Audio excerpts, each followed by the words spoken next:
From Rocket Mortgage Fieldhouse in Cleveland, welcome to Cavs Insider, Cavs Media Day style here on Cavs Insider on YouTube, on our podcast, and very soon on CavsInsider.com. I'm Brendan Gulick with John Rudder and Spencer German, and we've spent the last several hours here chatting about everything that's going on with the Cleveland Cavaliers. We heard from head coach Bickerstaff. We heard from Koby Altman.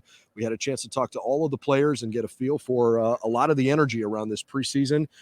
As you can imagine, there's some looseness. There's a lot of smiles. That's pretty usual this time of year. There's not a lot of stress. And so this is our show telling you about our major takeaways from the day. Boy, I think just overall the energy and the environment was kind of what I expected. Yeah, this is exactly the culture that these guys have tried to implement and have been successful implementing over the last couple of years. This is a real family environment. These guys, this is how I describe it to everybody when I talk about this Cavs team. These are a bunch of young guys who enjoy playing basketball together. And we see more of that here, specifically with the addition of Donovan Mitchell. The buzzword that I got today was runway. Koby Altman used it a couple of times. It's not necessarily championship or bust, but they do have high expectations for actually competing and securing a playoff berth this year. Yeah, John, you talk about like them kind of growing together. And I think that is almost like one of the best things about this team is just you had these young guys that all kind of came in last year. They got to kind of build. They added pieces along the way, Karis LeVert. Now you add Donovan Mitchell, and he just kind of gets to step in and run with it from the jump. And I did talk to Karis LeVert about that a little bit too. Just like now you have a full year with the team. Like what's that like now that you're not just kind of coming in on the fly? And the fact that they now get to kind of grow together, which we didn't know they were going to be doing that with Donovan Mitchell. We didn't know what Evan Mobley was going to be, but they're all kind of coming together at the same time, and they're just going to keep, but the buzzword of the day, runway. They're going to use that runway to just keep getting better and better. It's a really cool and exciting vibe, I think, around the team. Well, and I think it's interesting because you get all these different reactions of like what people were doing when the Donovan trade happened. Some guys were on the golf course like Donovan was. Some guys were working out. Jared Allen was asleep. He was literally. He's like like every other trade. I was taking a nap. And it was pretty clear that the guys that are here are pretty fired up about the potential that this team has. I think the interesting balance that they're going to have to strike are, okay, how do we try to match those expectations and not let all of the hype and the energy around us maybe be to our detriment, because you can't start reading the press clippings, if you will. You got to go win games. Yeah, this is going to be the transition from the honeymoon of the come up to the weight of expectations now. And yeah, they talked about the runway and necessarily not championship or bust this season, but they've got their work cut out with them. The good thing is they have a good leader in Bickerstaff. I think that he has always been, he's pretty calm, cool, even guy, and I think that his team tends to reflect that. They really don't seem to get too high or too low. This team's had some winning streaks and some losing streaks over the last couple of years, and they really kind of stay true to themselves. I think one of the things JB constantly says, and we heard this last year even too, is like, we know who we are. And he said that in the press conference today when he was asked about sort of living up to those expectations and the first time he's coaching this team with real, expectations, something tangible in front of you where people are expecting you to do something. And he used that phrase again. He said, we know who we are. We're going to keep playing our brand of basketball. We're going to come out here. We're not going to let that stuff sort of creep in and get the best of us. And like to your point, they are a team that has a great leader. I think he's definitely the man for the job. And to the point of Koby Altman as well, he tempered expectations from the start. One of the first questions he got asked, I think it was Chris Fedor, he said, is it championship or bust this year? Like, is that the goal? And he kind of said, listen, like, we're not going into it that mindset. We think we have a pretty competitive team. We're going to see how things go. But, we're looking at this as a chance to kind of all come together and see where this new addition and Donovan Mitchell and this group can kind of take us. So. I'll also say this too, real quickly. It's very easy to talk about, and to do the lip service about, we have a good culture, we have good guys, we have genuine people that want to be here. But this is one of the few times where I actually see that put into practice and lived out on the floor. It's great to have somebody who's essentially running the show like Koby to be able to say, look, it's not championship or bust. Let's see what we got. I wonder what they think and say and feel behind closed doors, because they're going to say the right things publicly. And I wonder as fans if it's a fair expectation for us to have. Should it be championship or bust? Or should we go into the season feeling like, hey, this is certainly the best team they've had here since they won a title and LeBron left town? Should we get too far ahead of ourselves because we think the potential's there, or do we need to see 20 games before it feels a little more tangible? I think if you're a fan, you certainly have those expectations. It's easy to have that expectation, look, championship or bust. But the good thing is they do have a couple of years to see how this thing all comes together, and they can add more pieces and change pieces as this continues to grow. These guys are all mid 20s, so in the primes of their career, plenty of time to let this play out. But this is the fun part of it. As fans, you can sit there and say, hey, I want to see them playing come next June. John, I want to go back to what you said, John, just about this is one of the first times that you feel like there really is this culture. And listen, there's reasons why Dan Gilbert's kind of taking a back seat, but I mean, my goodness, look at what happened when he finally sort of took that step back, didn't have his hands on a lot of the big decisions that were happening. He trusted somebody in Koby Altman to build this thing the right way. And now here we are sitting for the first time with a team that actually has the fact that we can have this conversation, right? Like, it's awesome. And it doesn't involve, you guys all know who, LeBron James. Like, he's not here to be that guy. And there's other new players that we're talking about that are hopefully going to lead them into this new era. So I think that in of itself is exciting. And if fans want to have those expectations, by all means do it. I think it's great that the team's kind of saying all the right things. I'm not going into this season saying like it's got to be championship or bust, but do I think they could get there if things fall their way and they stay healthy? 100%. Absolutely. It's fun for me to listen to the stars of this team talk, because you can't help but draw a few of the parallels across, the way here across Eagle Avenue. The difference is the guys on the Guardians side are young and they have become proven players because of what they've done this year. But maybe the expectations weren't there for them going into the season. And the Cavs, the very first thing that Koby Altman said to start his press conference was basically, hey, we're fired up for the guys across the street, and congratulations to the Guardians. We want to support them. The difference here in this arena is that the expectations are already there, because you've got guys here who already have been perennial all-stars, who have shown they can win at the highest level. If Evan Mobley can be as good as he was in year one, gosh, the ceiling for him could be through the roof. There's a legitimate feeling like you could have 4 all-stars on this team. It feels a little odd to say that. Kevin Love said that. Exact same thing. Yeah, the talent's there, but it's like, is that possible? Like you think to yourself, like, could that really be a thing? Someone's gonna get snubbed. It happened last year. Like, Evan, even with the rookie of the year voting, Evan a little bit of a snub. Yeah. I mean, we saw last year, like, all of us in Cleveland knew how great Jared Allen was playing. And then he didn't technically, because he ended up getting put on, but it was like an alternate thing. Right. And it was kind of like, how did this guy keep getting missed? Like, and again, not a lot of national TV games. That's going to change this year. So maybe we'll get 4 all-stars out of this team. We'll see. They're going to be on TV a little bit more. People are going to be talking about them a little bit more. But yeah, it seems crazy to think that we have a team here in Cleveland that could potentially have 4 all-stars, and it doesn't involve, again, LeBron James. I was just going to say, and Jared, you talked about the All-Star, a little bit of a snub there with the alternate selection. I feel like his game doesn't necessarily lend itself to like the flashy Sports Center highlights, but this is a guy that just like brings his lunch pail. He does the dirty He does everything right. And he's cool with it. Yeah, he is, and he's fine with kind of being more of that backseat guy. I mean, I don't think anybody was more comfortable than him when he was sitting up there answering questions about Pokemon and his shoes and his tennis shoes. He wore to the All-Star game. Like, that was the talk of the town for a period of time. That sums up his personality 100%. I also, John, you brought up, Evan Mobley getting snubbed a little bit for Rookie of the Year. I think secretly that type of stuff is going to be motivating this team, especially a guy like Evan, who he probably felt like maybe he wasn't in the forefront of his mind, but he probably felt like most of the season, like, oh yeah, like, I have a pretty good shot at winning this award. I'm sure people around him were telling him that. And then for it to kind of be snatched away at the last minute from him, just probably because of the way the season kind of ended for this team last year, that stinks. But, and I think somebody brought that up today too, where they said, hey, Evan's looking at that and saying like, hey, I got to be better this year. I'm going to prove people wrong. So I think that's just another motivating factor for a team that already has a lot to be motivated about. Well, that was a goal that he set in his first press conference that he had in Cleveland when they introduced him. He said he wanted to get a lot of Rookie of the Year or Rookie of the Months and ultimately build that into a Rookie of the Year.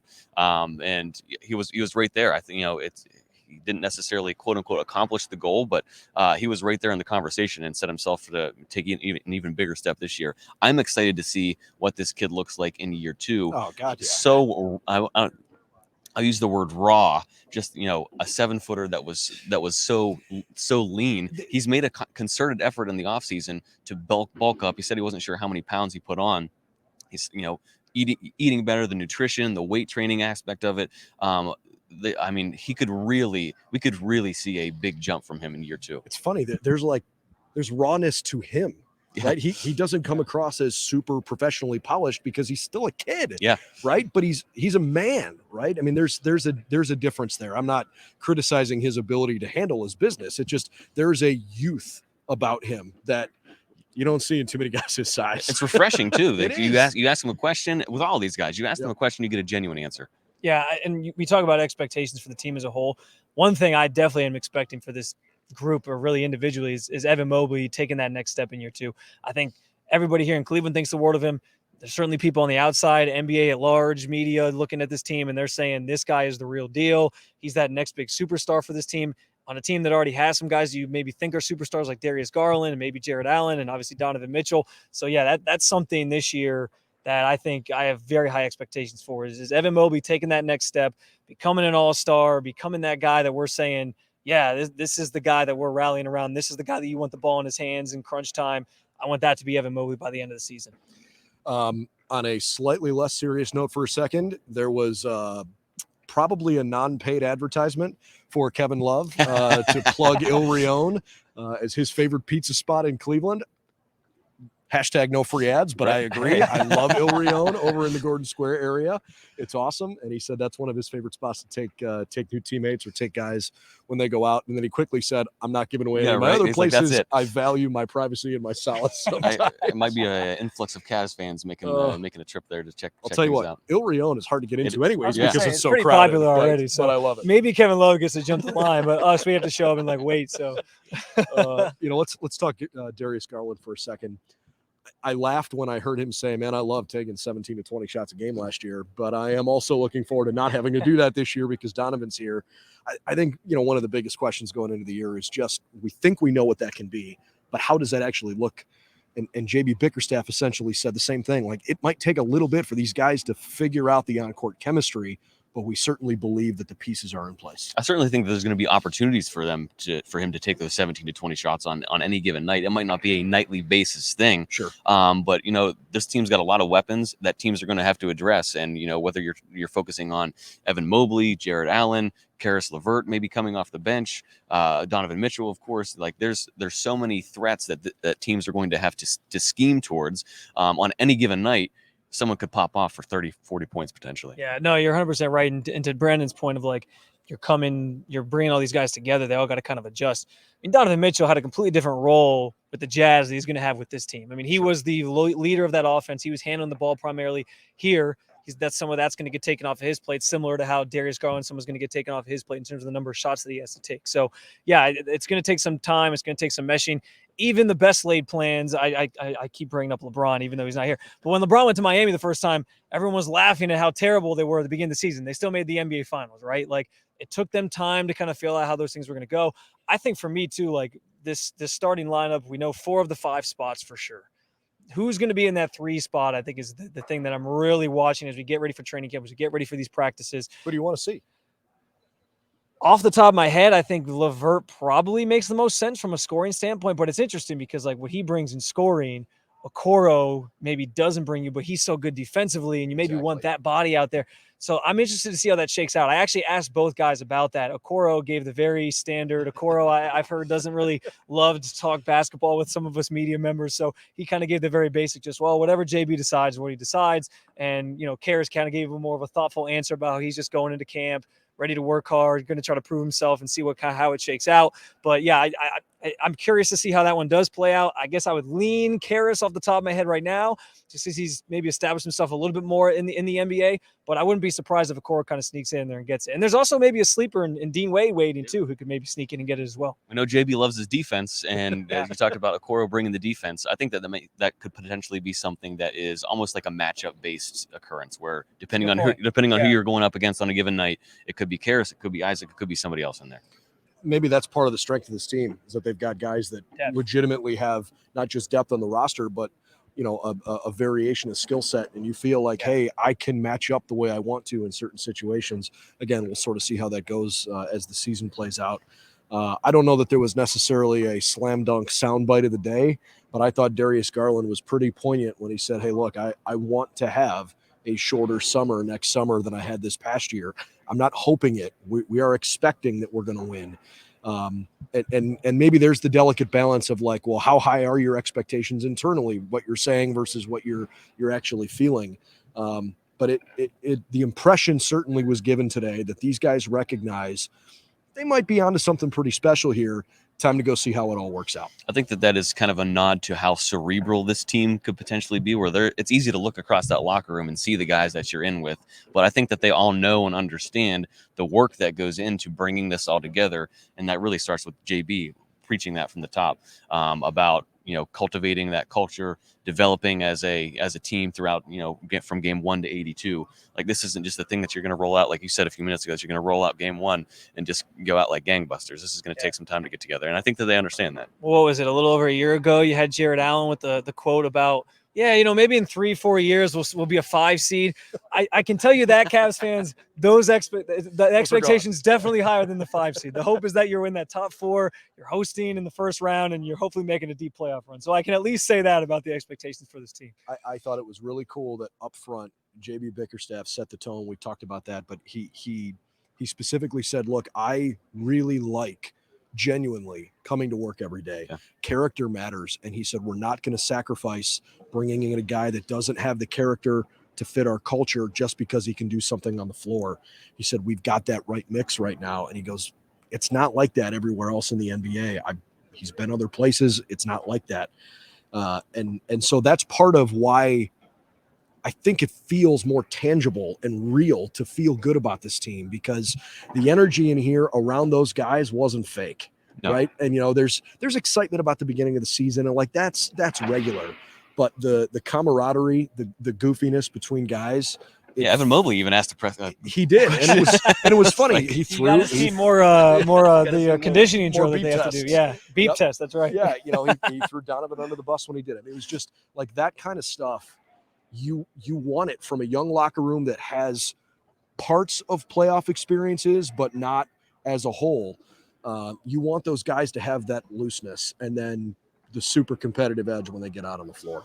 Also anxious to see how, Ricky Rubio being reintroduced to this team. A good, we saw the impact that he had on that roster, not necessarily just on the floor, but in the locker room, his presence and what that meant for this team.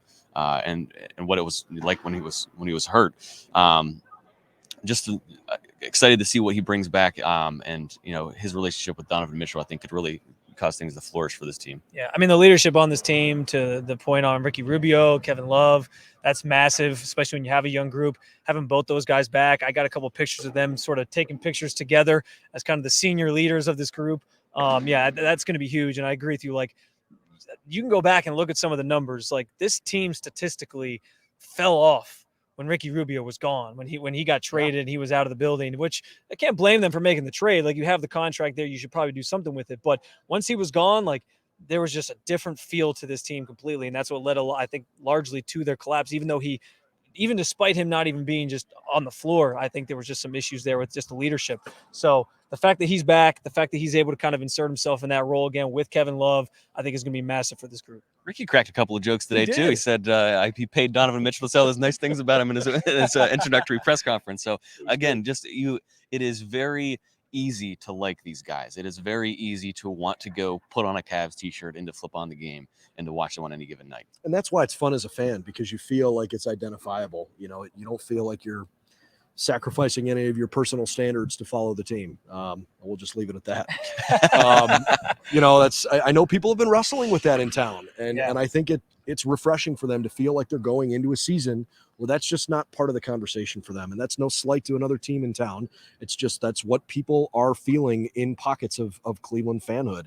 And so I think that's why there's partially a lot of optimism around this team. Well, hey, and Brendan, you want to talk about like there being more of a buzz with this team? A lot of it with the guys are likable. Obviously, they had a great season last year, and they're looking to build on that. But just in general, doing it here, because I know, John, I was talking to you, like in the past, generally it's just been at the practice facility. Yep. They set this whole thing up. I mean, it was like station to station. They were kind of moving. It felt like this was a team that deserves to be talked about nationally, but with everybody. I was going to say, let's kind of wrap on what's behind us here and largely being torn down at this point. But, there were certainly stations where guys were going through the run on Radio Row. A few guys were being put through the car wash for different photo stops.